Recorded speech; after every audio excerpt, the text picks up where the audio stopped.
Hello sir ನಮಸ್ತೆ. ಯಾರಿದು miss call ಬಂದಿತ್ತು? ಸರ್ ನಾನು ವಿಶ್ವನಾಥ್ ಆಚಾರ್ಯ ಅಂತ ಚಿನ್ನ ಮತ್ತು ಬೆಳ್ಳಿ ಆಭರಣ ತಯಾರಕ ನಿಮ್ದ ಅಧ್ಯಕ್ಷ ಮಾತಾಡ್ತಾ ಇದ್ದೀನಿ. ಹೇಳಿ ಸರ್. ನಿಮ್ಮ ಲಕ್ಷ್ಮೀ ನಿವಾಸದ ಒಂದು ಸೀರಿಯಲ್ನ ಒಂದು ತುಣುಕು ಬಹಳಷ್ಟು ಹರಿದಾಡ್ತಾ ಇದೆ ನಮ್ಮ ವಿಶ್ವಕರ್ಮ ಸಮಾಜದ ಗ್ರೂಪ್ಗಳಲ್ಲಿ. ಏನಾಯ್ತು ಸರ್? ನೀವು ಕಳ್ಳ ಆಚಾರ್ಯ ಅನ್ನೋ ಪದವನ್ನು ಬಳಸಿ ಸಮುದಾಯಕ್ಕೆ ಹಾಗೂ ಕೆಲಸಗಾರರಿಗೆ ಬಹಳಷ್ಟು ಅವಮಾನ ಅದರಿಂದ ಆಗಿದೆ ಅನ್ನೋದು ನಾವೆಲ್ಲರೂ ಬಹಳಷ್ಟು ನೊಂದಿದ್ದೀವಿ ಸರ್. ಹೌದಾ? ಓ, ಬಹಳಷ್ಟು ನೊಂದಿದ್ದೀವಿ. ಇನ್ನೊಂದು ನೀವು ಆ ಪದವನ್ನ ನೀವು ಹೇಗೆ ಬಳಸಿದ್ರಿ, ಯಾಕೆ ಬಳಸಿದ್ರಿ ಅನ್ನೋದು ನಮ್ಗೆ ಕಾರಣ ಗೊತ್ತಾಗಬೇಕು. ಹೌದಾ? ಸರಿ ಸರ್, ನಾನು ಇದೊಂದ್ಸಲ ನಮ್ಮ ಮೇಲಾಧಿಕಾರಿಗಳ ಜೊತೆ ಮಾತಾಡ್ತೀನಿ ನಿಮಗೆ. ನೀವು ಖಂಡಿತ ಮಾತಾಡಬೇಕು. ಇದನ್ನ ಸೋಮವಾರ ನೀವು ಒಂದು ಪ್ರೆಸ್ ಮೀಟ್ ಮುಖಾಂತರ ಅಥವಾ ನಮ್ಮ ಸಮಾಜದ ಮುಖಂಡರ ಮುಖಾಂತರ ನೀವು ಇದ್ರ ಬಗ್ಗೆ ಒಂದು ಒಂದು ನಿಮ್ಮ ಒಪಿನಿಯನ್ ತಿಳಿಸ್ಬೇಕು. ಇದನ್ನ ಹೀಗೆ ಬೆಳೆಯೋದಕ್ಕೆ ಬಿಡಬೇಡಿ, ಯಾಕಂದ್ರೆ ಸಮಾಜಕ್ಕೆಲ್ಲ ರೀಚ್ ಆಗೋಗಿದೆ ಸರ್.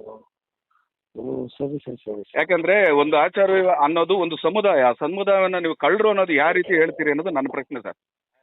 ಸರಿ ಸರ್, ಸರಿ ಸರಿ ಸರಿ ಸರಿ. ಇಮಿಡಿಯೇಟ್ ನಾನು ಇವಾಗಲೇ ಮಾತಾಡ್ತೀನಿ ಚಾನೆಲ್ ಅವ್ರ ಜೊತೆ ಮಾತಾಡಿ. ನೀವು ಖಂಡಿತವಾಗಿ ಮಾತಾಡಬೇಕು. ಆಮೇಲೆ ನಾವು ಖಂಡಿತವಾಗ್ಲೂ ಇದ್ರ ಸಂಬಂಧಪಟ್ಟಂಗೆ ಸೋಮವಾರದೊಳಗೆ ನಮ್ಗೆ ವಿಷಯ ಮಾಹಿತಿಗಳು ಕೊಡಿ. ದಯವಿಟ್ಟು ಇದ್ರ ಬಗ್ಗೆ ಬಗೆಹರಿಸಿ, ಬೆಳೆಯೋದಕ್ಕೆ ಬಿಡಬೇಡಿ. ಸರಿ ಸರ್, ಸರಿ ಸರ್. ತಪ್ಪದೆ ಮಾಡಿ ಸರ್. ಓಕೆ. Okay okay.